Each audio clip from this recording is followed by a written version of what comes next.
1933 میں جب بابا پیدا ہوئے اور ظاہر شاہ نے افغانستان پر 40 سالہ حکمرانی کا آغاز کیا، کابل کے ایک معزز اور امیر خاندان کے دو نوجوان بھائیوں نے جو حشیش اور فرانسیسی شراب کے نشے میں دھت تھے، ایک ہزارہ میاں بیوی کو کچل کر ہلاک کر دیا جو پغمان جا رہے تھے۔ پولیس ان دونوں بھائیوں اور مرنے والے جوڑے کے 5 سالہ یتیم بیٹے کو میرے دادا کے سامنے لائی، جو ایک ایماندار اور معزز جج تھے۔ انہوں نے دونوں بھائیوں کا بیان سنا اور ان کے والد کے رحم کی اپیل بھی۔ آخرکار میرے دادا نے فیصلہ دیا کہ دونوں نوجوان قندھار جا کر 1 سال کے لیے فوج میں بھرتی ہوں۔ حالانکہ ان کے خاندان نے فوجی سروس سے چھوٹ لے رکھی تھی، سب نے مانا کہ سزا سخت ضرور ہے مگر انصاف پر مبنی ہے۔ جہاں تک اس یتیم بچے کا تعلق تھا، دادا نے اسے گود لے لیا، خادموں کو حکم دیا کہ اسے پڑھائیں بھی اور نرمی سے پیش آئیں۔ وہ بچہ علی تھا۔ بابا اور علی ایک ساتھ پلے بڑے، جیسے حسن اور میں بعد میں۔ بابا اکثر ان دونوں کی شرارتوں کی بات کرتے اور علی سارے لاتے ہوئے کہتا، مگر آغا صاحب انہیں بتائیں شرارت کی منصوبہ بندی کون کرتا تھا اور اس کی سزا کس کو ملتی تھی؟ بابا ہنس پڑتے اور علی کو گلے لگا لیتے، لیکن بابا نے ان سب کہانیوں میں کبھی علی کو اپنا دوست نہیں کہا۔ اور عجیب بات یہ تھی کہ میں نے بھی کبھی حسن کو عام دوست بھی نہیں سمجھا۔ اس بات کو تو چھوڑ ہی دیں کہ ہاتھ چھوڑ کر سائیکل چلانا اور کارڈ بورڈ سے مکمل کام کرنے والا کیمرہ بنانا ہم نے ایک دوسرے سے ہی سیکھا۔ پوری سردیاں پتنگ بازی میں گزاری۔ اس بات کو بھی چھوڑ دیں کہ میری نظر میں افغانستان کا چہرہ ایسے ہی ہے جیسے کہ ایک دبلا پتلا بچہ جس کا سر مونڈا ہوا ہو، کان جھکے ہوئے ہوں، ایک چینی گڑیا جیسا چہرہ جس پر درمیان سے کٹے ہونٹوں والی مسکراہٹ سجی ہو۔ ان باتوں کا برا نہ منائیں کیونکہ تاریخ کو آسانی سے نہیں بدلا جا سکتا، اور نہ ہی مذہب کو۔ بہرحال میں پشتون تھا، وہ ہزارہ، میں سنی، وہ شیعہ، یہ سب کبھی بدلنے والا نہیں تھا، کچھ بھی نہیں۔ مگر ہم وہ بچے تھے جنہوں نے ایک ساتھ رینگ کر چلنا سیکھا، اور کوئی تاریخ، معاشرہ یا مذہب اس کو بالکل بدل نہیں سکتا۔ میں نے اپنی زندگی کے ابتدائی 12 سال زیادہ تر حسن کے ساتھ کھیلتے گزارے۔ کبھی کبھی میرا تمام بچپن مجھے حسن کے ساتھ گزرے موسم گرما کے ایک سست لمبے دن کی طرح لگتا ہے، جس میں ہم والد کے باغ میں ایک دوسرے کے پیچھے دوڑ رہے ہوں، چھپن چھپائی کھیل رہے ہوں، یا چور ڈاکو، یا ہماری فاتحانہ کامیابی جس میں ہم نے ایک شہد کی مکھی کا ڈنگ نکال کر اسے دھاگے کے ساتھ باندھ دیا۔ وہ بار بار اڑنے کی کوشش کرتی اور گر پڑتی۔ ہم کوچیوں کے قافلے کے پیچھے دوڑتے جب وہ جنوب کی طرف جانے کے لیے کابل کے پاس سے گزرتے۔ ہمیں قافلے کے اپنے پڑوس میں آنے کی خبر مختلف قسم کی آوازوں سے ملتی، جیسے کہ بھیڑوں کا منمنانا، بکریوں کی آواز اور اونٹوں کے گلوں میں بندھی گھنٹیوں کی جھنکار۔ ہم قافلے کو گزرتے دیکھنے کے لیے باہر کو لپکتے۔ مردوں کے چہرے مٹی سے آلودہ ہوتے، عورتوں نے لمبے لمبے چوغے پہنے ہوتے جن پر بیڈز لگے ہوتے، عورتوں کے ہاتھوں میں کڑے اور پیروں میں پازیبیں ہوتی۔ ہم ان کی بکریوں کو کنکریاں مارتے اور ان کے خچروں پر پانی پھینکتے۔ میں حسن کو خراب مکئی کی دیوار پر بیٹھنے اور اونٹوں کے پچھواڑوں پر اپنی غلیل سے پتھر مارنے کو کہتا۔ ہم نے پہلی ویسٹرن فلم ریو براوو دیکھی جس میں ہیرو جان وائن تھا۔ یہ فلم ہم نے سینما پارک میں دیکھی جو میرے پسندیدہ بک سٹور کے سامنے واقع تھا۔ ہم نے بابا کی منت کی کہ وہ ہمیں یہاں لے جائیں تاکہ ہم جان وائن سے مل سکیں۔ وہ بے تاشا ہنستے ہوئے اچھلے جیسے کہ ٹرک کا انجن سٹارٹ ہوتے وقت اچھلتا ہے، اور ہمیں سمجھایا کہ آواز ڈب کی جاتی ہے۔ حسن اور میں ہم دونوں حیران رہ گئے۔ جان وائن نے فارسی نہیں بولی اور وہ ایرانی بھی نہیں تھا۔ وہ ان دوسرے بڑے بڑے بالوں والے خوش مزاج مردوں اور عورتوں کی طرح امریکی تھا جو رنگ برنگے کپڑوں میں ملبوس ہوتے اور جن کو ہم کابل میں دیکھتے تھے۔ ہم نے ریو براوو 3 بار دیکھی، لیکن ہم نے اپنی پسندیدہ ویسٹرن فلم دی میگنیفیسنٹ 7 تو 13 بار دیکھی۔ ہر بار ہم اس سین میں رو پڑتے جب میکسیکن بچے چارلس برانسن کو دفناتے اور وہ بھی ایرانی نہیں نکلا۔ ہم کابل کے اشارے 9 سیکشن یا وزیر اکبر خان ضلع کے مغرب میں واقع نئے شہر کے خوشبودار بازاروں میں ٹہلتے رہے۔ ہم نے جو بھی فلم دیکھی تھی اس کے بارے میں بات کی اور بازاروں کے ہجوم کے درمیان چل پڑے۔ ہم نے سوداگروں اور بکائیوں کے درمیان سانپ کی طرح اپنا راستہ بنایا، ان تنگ گلیوں میں سے گزرے جن میں چھوٹے اور ایک دوسرے سے بالکل جڑے اسٹال لگے ہوتے تھے۔ بابا نے ہم دونوں کو 10 افغانی روپوں کا ہفتہ وار الاؤنس دیا اور ہم نے اسے گرم کوکا کولا اور گلاب کے پانی اور اوپر پستے لگی آئس کریم پر خرچ کر دیا۔ تعلیمی سال کے دوران ہمارا روزانہ کا معمول تھا، جب تک میں اپنے آپ کو بستر سے نکالتا اور مشکل سے باتھ روم تک پہنچتا، حسن پہلے ہی نہا چکا ہوتا۔ اس نے علی کے ساتھ صبح کی نماز پڑھ لی ہوتی اور میرا ناشتہ بھی بنا لیا ہوتا۔ 3 چینی کے کیوبس کے ساتھ گرم سیاہ چائے اور میرے پسندیدہ کھٹے چیری مارملیٹ کے ساتھ ٹوسٹ کیے ہوئے نان کا ایک ٹکڑا، یہ سب کچھ صفائی کے ساتھ کھانے کی میز پر رکھا ہوا ہوتا۔ جب میں ہوم ورک کی شکایت کرتے ہوئے کھا رہا ہوتا، حسن میرا بستر بناتا میرے جوتے پالش کرتا، میرا دن کا لباس استری کرتا اور میری کتابیں اور پینسلیں پیک کرتا۔ جب وہ استری والی جگہ پر کپڑے استری کر رہا ہوتا تو مجھے اس کی ناک میں گاتے آواز آتی جہاں وہ پرانے ہزارہ گانے گا رہا ہوتا۔ اس کے بعد میں اور بابا ان کی سیاہ فورڈ مسٹینگ گاڑی میں باہر نکلتے جو کہ ہر طرف قابل رشک نظر آتی تھی، کیونکہ یہ وہی کار تھی جو سٹیو میک کوئن نے بلٹ میں چلائی تھی۔ یہ فلم 6 ماہ تک ایک ہی تھیٹر میں چلی تھی۔ حسن گھر پر ہی رہتا اور دن بھر کے کاموں میں علی کی مدد کرتا، گندے کپڑوں کو ہاتھ سے دھونا اور صحن میں خشک کرنے کے لیے لٹکانا، فرش صاف کرنا، بازار سے تازہ نان خریدنا، رات کے کھانے کے لیے گوشت کو میرینیٹ کرنا، لان کو پانی دینا۔ اسکول کے بعد حسن اور میں ملتے، ایک کتاب پکڑتے اور ایک پیالہ نما پہاڑی پر چڑھ جاتے جو وزیر اکبر خان میں میرے والد کی جائیداد کے بالکل شمال میں واقع تھی۔ وہاں ایک پرانا لاوارث قبرستان تھا۔ پہاڑی کے اوپر بے نشان قدموں کی قطاریں تھیں اور جھاڑیوں نے پگڈنڈیوں کو ڈھکا ہوا تھا۔ بارش اور برف باری نے لوہے کے گیٹ کو زنگ آلود کر دیا تھا۔ قبرستان کی سفید پتھر کی چھوٹی چھوٹی دیواریں بوسیدہ ہو گئی تھیں۔ وہاں قبرستان کے دروازے کے قریب انار کا درخت تھا۔ گرمیوں کے ایک دن میں نے علی کے باورچی خانے کے ایک چاقو کا استعمال کرتے ہوئے اس پر ہمارا نام کندہ کیا، عامر اور حسن کابل کے سلطان۔ ان الفاظ نے اس درخت کو رسمی طور پر ہمارا بنا دیا۔ اسکول کے بعد میں اور حسن اس کی شاخوں پر چڑھتے اور اس کے خون جیسے سرخ انار توڑ کر کھاتے۔ پھل کھانے اور گھاس پر ہاتھ صاف کرنے کے بعد میں حسن کو کچھ پڑھ کر سناتا۔ وہ آلتی پالتی مار کر انار کے درخت کے نیچے بیٹھا تھا۔ سورج کی شعاعیں اور انار کے پتوں کے سائے اس کے چہرے پر ناچ رہے تھے۔ حسن بے دھیانی میں گھاس توڑتا جب میں اس کو وہ کہانیاں پڑھ کر سناتا جو وہ خود نہیں پڑھ سکتا تھا۔ وہ حسن علی کی طرح ہی ناخواندہ پروان چڑھے گا، اور زیادہ تر ہزارہ کا فیصلہ اسی لمحے ہو گیا تھا جب وہ پیدا ہوئے، شاید اسی لمحے جب حسن صنوبر کے پیٹ میں ہی تھا۔ آخر ایک غلام یا ملازم کو لکھے ہوئے لفظ کا کیا فائدہ؟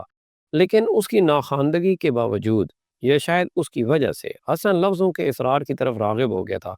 اس کے لیے منع کی گئی ایک خفیہ دنیا نے اسے لبھا لیا تھا۔ میں اسے نظمیں اور کہانیاں پڑھ کر سناتا، کبھی کبھی پہیلیاں، اگرچہ میں نے ان کو پڑھنا چھوڑ دیا جب میں نے دیکھا کہ وہ ان کو حل کرنے میں مجھ سے کہیں بہتر تھا۔ لہٰذا میں نے اسے غیر چیلنج دینے والی باتیں پڑھیں، جیسے کہ ملا نصیر الدین اور اس کے گدھے کی خارمستیاں۔ ہم اس درخت کے نیچے گھنٹوں بیٹھے رہتے جب تک کہ سورج مغرب میں ڈھل نہ جائے، اور پھر بھی حسن اصرار کرتا کہ ہمارے پاس ایک اور کہانی یا ایک اور باب پڑھنے کے لیے کافی روشنی ہے۔ حسن کے لیے پڑھنے کا میرا پسندیدہ حصہ وہ ہوتا جب ہمارے سامنے کوئی بھاری بھرکم مشکل لفظ آتا جسے وہ نہیں جانتا تھا۔ میں اسے تنگ کرتا، اس کی لا علمی کو بے نقاب کرتا۔ ایک دفعہ میں نے اسے ملا نصیر الدین کا قصہ پڑھ کر سنایا۔ اس نے مجھے روک لیا۔ اس کا مطلب کیا ہے؟ کس لفظ کا؟ بے وقوف کا۔ تم نہیں جانتے کہ اس کا مطلب کیا ہے؟ میں نے مسکراتے ہوئے کہا، نہیں عامر آغا، لیکن یہ اتنا عام لفظ ہے، پھر بھی میں اسے نہیں جانتا۔ اگر اسے میرا طنز چبھتا بھی، پھر بھی اس کا چہرہ مسکراتا ہی رہتا اور وہ اسے ظاہر نہیں کرتا تھا۔ اچھا، میرے اسکول میں ہر کوئی جانتا ہے کہ اس کا مطلب کیا ہے۔ میں نے کہا، آئیے دیکھتے ہیں۔ بیوقوف، اس کا مطلب ہے ہوشیار ذہین۔ میں اسے تمہارے لیے ایک جملے میں استعمال کروں گا۔ جب بات لفظوں کی ہو تو حسن ایک بیوقوف ہے۔ اچھا، اس نے سارے لاتے ہوئے کہا۔ میں ہمیشہ بعد میں اپنے اس جرم کو محسوس کرتا، اور میں اس کی تلافی کرنے کی کوشش میں اسے اپنی پرانی قمیضوں میں سے ایک یا ٹوٹا ہوا کھلونا دے دیتا۔ میں اپنے آپ کو بتاتا کہ یہ ایک بے ضرر مذاق کے لیے کافی ہے۔ حسن کی اب تک کی پسندیدہ کتاب شاہنامہ تھی، جو 10ویں صدی میں لکھی گئی قدیم ایرانی ہیروز کی عظیم داستان تھی۔ اسے تمام ابواب پسند آئے، پرانے بادشاہوں کی کہانیاں جیسے فریدون، زال اور رودہ بے کے قصے، لیکن اس کی اور میری پسندیدہ کہانی رستم اور سہراب تھی، جو عظیم جنگجو رستم اور اس کے فلیٹ فوٹڈ گھوڑے رخش کی کہانی تھی۔ رستم نے اپنے بہادر دشمن سہراب کو جنگ میں موت کے گھاٹ اتار دیا۔ اسے بعد میں پتہ چلا کہ سہراب اس کا طویل عرصے سے کھویا ہوا بیٹا تھا۔ غم سے نڈال ہو کر رستم اپنے بیٹے کے مرتے ہوئے الفاظ سنتا ہے، اگر تم واقعی میرے باپ ہو تو کیا تم نے اپنی تلوار کو اپنے بیٹے کے خون میں رنگ دیا ہے؟ اور تم نے اپنی ہردرمی سے ایسا نہیں کیا کیونکہ میں تمہیں پھیرنا چاہا تھا محبت کے لیے، اور میں نے تجھ سے تیرے نام کی التجا کی، کیونکہ میں نے سوچا تھا کہ تجھ میں اپنی ماں کی نشانیوں کو دیکھوں، لیکن میں نے تیرے دل سے بے فائدہ درخواست کی، اور اب ملاقات کا وقت گزر گیا ہے۔ مہربانی کر کے اسے دوبارہ پڑھیں عامر آغا، حسن کہتا۔ جب میں اس کے لیے یہ عبارت پڑھتا تو کبھی کبھی حسن کی آنکھوں میں آنسو آ جاتے، اور میں ہمیشہ سوچتا کہ وہ کس کے لیے رویا ہے۔ وہ غمزدہ رستم جو اپنے کپڑے پھاڑ کر راکھ سر میں ڈالتا ہے، یا وہ مرتا ہوا سہراب جو صرف اپنے باپ کی محبت کو ترستا ہے۔ ذاتی طور پر میں رستم کی قسمت میں یہ المیہ نہیں دیکھتا۔ آخر کیا تمام باپوں کے دلوں میں اپنے بیٹوں کو مارنے کی خواہش نہیں ہوتی؟ ایک دن جولائی 1973 میں نے حسن کے ساتھ ایک چھوٹی چال چلی۔ میں اسے پڑھ کر سنا رہا تھا اور اچانک میں لکھی ہوئی کہانی سے بھٹک گیا۔ میں نے بہانہ کیا کہ میں کتاب سے پڑھ رہا ہوں، باقاعدگی سے صفحات پلٹ رہا ہوں، لیکن میں نے متن کو یکسر ترک کر دیا، کہانی پر قبضہ کر لیا اور خود کہانی گڑھنے لگا۔ حسن یقیناً اس سے غافل تھا۔ اس کے لیے صفوں پر بکھرے ہوئے الفاظ کوڈز کی طرح تھے، الفاظ خفیہ دروازے تھے، اور میں نے تمام چابیاں اپنے پاس رکھی ہوئی تھی۔ ایسا کرنے کے بعد جب میں نے اس سے پوچھا کہ اسے کہانی کیسی لگی تو وہ تالیاں بجانے لگا اور میرے منہ سے بے اختیار کہہ کہا نکل گیا، کیا کر رہے ہو؟ میں نے کہا یہ سب سے بہترین کہانی تھی جو آپ نے میرے لیے طویل عرصے میں پڑھی ہے۔ اس نے تالی بجاتے ہوئے کہا۔ میں ہنس پڑا۔ واقعی؟ واقعی یہ تو بہت اچھی بات، میں بڑبڑایا۔ میرا مطلب بھی یہی تھا، کیونکہ یہ میرے لیے مکمل طور پر غیر متوقع تھا۔ کیا تمہیں یقین ہے حسن؟ وہ اپنی تالیاں بجا رہا تھا۔ بہت اچھی کہانی تھی عامر آغا، کیا آپ مجھے کل اس کا مزید حصہ سنائیں گے؟ بہت مزیدار، میں نے دہرا دیا۔ میرا سانس رکا ہوا تھا۔ میں ایک ایسے آدمی کی طرح محسوس کر رہا تھا جس نے اپنے گھر کے پچھواڑے میں دفن خزانہ دریافت کر لیا ہو۔ پہاڑی سے نیچے اترتے ہوئے میرے ذہن میں خیالات چمن کی آتش بازی کی طرح پھٹ رہے تھے۔ اس نے کہا یہ بہترین کہانی ہے جو آپ نے مجھے پڑھ کر سنائی ہے۔ میں نے اس کے لیے بہت سی کہانیاں پڑھی۔ حسن مجھ سے کچھ پوچھ رہا تھا۔ کیا؟ میں نے کہا اس کا کیا مطلب ہے؟ دلچسپ، میں ہنس پڑا، اسے گلے سے لگا لیا اور اس کے گال پر بوسہ دیا۔ یہ کس لیے تھا؟ اس نے چونک کر شرماتے ہوئے کہا۔ میں نے اسے ایک دوستانہ دھکا دیا اور مسکرایا۔ تم ایک شہزادے ہو حسن، تم ایک شہزادے ہو اور میں تم سے محبت کرتا ہوں۔ اسی رات میں نے اپنی پہلی مختصر کہانی لکھی۔ مجھے 30 منٹ لگے۔ یہ ایک ایسے شخص کے بارے میں ایک چھوٹی سی کہانی تھی جسے جادوئی پیالہ ملا اور اسے معلوم ہوا کہ اگر وہ اس میں روتا ہے تو اس کے آنسو موتیوں میں بدل جاتے ہیں۔ وہ ہمیشہ سے غریب تھا، وہ ایک خوش مزاج آدمی تھا اور شاید و نادر ہی آنسو بہاتا تھا، اس لیے اس نے خود کو اداس کرنے کے طریقے ڈھونڈ لیے تاکہ اس کے آنسو اسے امیر بنا سکے۔ جیسے جیسے موتیوں کے ڈھیر ہوتے گئے ویسے ویسے اس کی ہرس بھی بڑھتی گئی۔ جب کہانی کا اختتام ہوا تو وہ موتیوں کے پہاڑ پر ہاتھ میں چھری لیے بیٹھا بے بسی سے اس پیالے میں رو رہا تھا اور اس کی گود میں اپنی بیوی کی لاش پڑی تھی جسے اس نے ابھی قتل کیا تھا۔ اس شام میں سیڑھیاں چڑھ کر بابا کے سگریٹ نوشی کے کمرے میں چلا گیا۔ میرے ہاتھ میں کاغذ کے وہ 2 ورق تھے جن پر میں نے کہانی لکھی تھی۔ جب میں اندر آیا تو بابا اور رحیم خان پائپ پی رہے تھے اور برینڈی کے گھونٹ لے رہے تھے۔ یہ کیا ہے عامر؟ بابا نے صوفے پر ٹیک لگائے اور سر کے پیچھے ہاتھ پھیرتے ہوئے کہا۔ نیلا دھواں اس کے چہرے کے گرد گھوم رہا تھا۔ ان کے گھورنے سے میرا گلا خشک ہونے لگا۔ میں نے گلا صاف کیا اور انہیں بتایا کہ میں نے ایک کہانی لکھی ہے۔ بابا نے سارے لایا اور ایک ہلکی سی مسکراہٹ دی جس سے تھوڑی سی دلچسپی کا اظہار ہوا۔ انہوں نے کہا اچھی ہے، یہ بہت اچھی ہے۔ اس کے بعد انہوں نے کچھ نہیں کہا، صرف دھوئیں کے بادل میں سے مجھے دیکھتے رہے۔ میں شاید 1 منٹ سے بھی کم عرصے کے لیے وہاں کھڑا رہا، لیکن آج تک یہ میری زندگی کے طویل ترین منٹوں میں سے ایک تھا۔ سیکنڈ بہت ہی آہستہ گزر رہے تھے، ایک دوسرے سے جدا ابدی فاصلے کی طرح۔ ہوا بھاری اور نم آلود اور ٹھوس ہو گئی، مجھے سانس لینے میں دقت ہونے لگی۔ بابا مجھے گھورتے چلے گئے اور مزید پڑھنے کو نہیں کہا۔ ہمیشہ کی طرح رحیم خان تھا جس نے مجھے بچایا۔ اس نے اپنا ہاتھ بڑھایا اور میری طرف دیکھ کر مسکرایا اور ایک پرخلوص مسکراہٹ کے ساتھ اس نے کہا کیا میں اسے لے سکتا ہوں عامر جان؟ میں اسے پڑھنا بہت پسند کروں گا۔ بابا نے شاید ہی کبھی مجھے پیار سے جان کہہ کر مخاطب کیا ہو۔ بابا کندھے اچکا کر اٹھ کھڑے ہوئے اور وہ مطمئن نظر آ رہے تھے جیسے انہیں بھی رحیم خان نے بچا لیا ہو۔ ہاں کاکا رحیم کو دے دو، میں تیار ہونے کے لیے اوپر جا رہا ہوں، اور یہ کہہ کر وہ کمرے سے نکل گئے۔ میں زیادہ تر بابا کی تعظیم عبادت کی حد تک کرتا تھا، لیکن اس لمحے میں نے سوچا کہ میں اپنی رگیں کاٹ کر ان کا ملعون خون اپنے جسم سے نکال دوں۔ 1 گھنٹے بعد جیسے ہی شام ڈھلی وہ دونوں میرے والد کی کار میں پارٹی میں شرکت کے لیے روانہ ہوئے۔ باہر جاتے ہوئے رحیم خان نے میرے سامنے جھکتے ہوئے مجھے میری کہانی دی اور ایک دوسرا طے شدہ کاغذ دیا۔ اس نے مسکرا کر آنکھ ماری، تمہارے لیے ہے، بعد میں پڑھنا۔ پھر اس نے توقف کیا اور ایک لفظ بولا جس نے مجھے لکھائی کے کام کو جاری رکھنے کی زبردست ہمت دی۔ یہ کسی ایڈیٹر کی تعریف سے بھی زیادہ تھا۔ وہ لفظ تھا بہت خوب۔ جب وہ چلے گئے تو میں اپنے بستر پر بیٹھ گیا اور سوچنے لگا کہ کاش رحیم خان میرے والد ہوتے۔ پھر میں نے بابا اور ان کے چوڑے چکلے سینے کے بارے میں سوچا جب وہ مجھے پیار سے سینے سے چمٹا لیتے۔ صبح سویرے اس سے بروٹ پرفیوم کی خوشبو آتی اور ان کی داڑھی سے میرے چہرے پر کیسی گدگدی ہوتی۔ اچانک مجھے شدید احساس سے گناہ ہوا، میرا جی متنانے لگا اور میں نے واش روم کے سینک میں کہہ کر دی۔ اس رات میں نے بستر پر لیٹے لیٹے رحیم کا لکھا وہ کاغذ کا ٹکڑا بار بار پڑھا۔ اس میں کچھ یوں لکھا تھا، عامر جان مجھے آپ کی کہانی بہت پسند آئی، ماشاء اللہ، اللہ نے آپ کو ایک خاص ٹیلنٹ عطا کیا ہے۔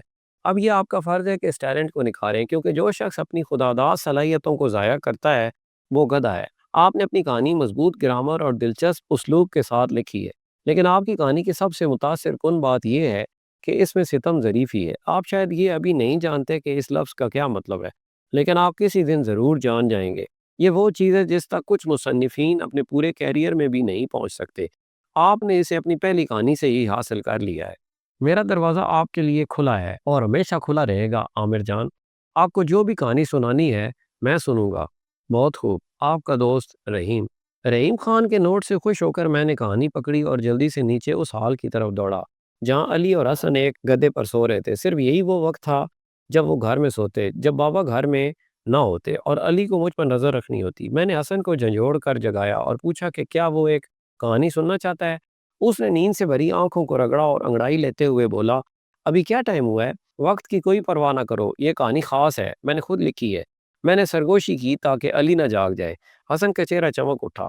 پھر تو مجھے ضرور سننی پڑے گی، اس نے کمبل اتارتے ہوئے کہا۔ میں نے اسے وہ کہانی سنگ مرمر کی چمنی کے پاس لیونگ روم میں بیٹھ کر سنائی۔ میں نے الفاظ کو ادھر ادھر بھٹکنے نہیں دیا کیونکہ یہ کہانی میرے متعلق تھی۔ حسن بہت سے طریقوں سے بہترین سامع تھا۔ وہ مکمل طور پر کہانی میں ڈوبا ہوا تھا۔ کہانی میں بدلتے لہجے کے ساتھ اس کا چہرہ بدل جاتا تھا۔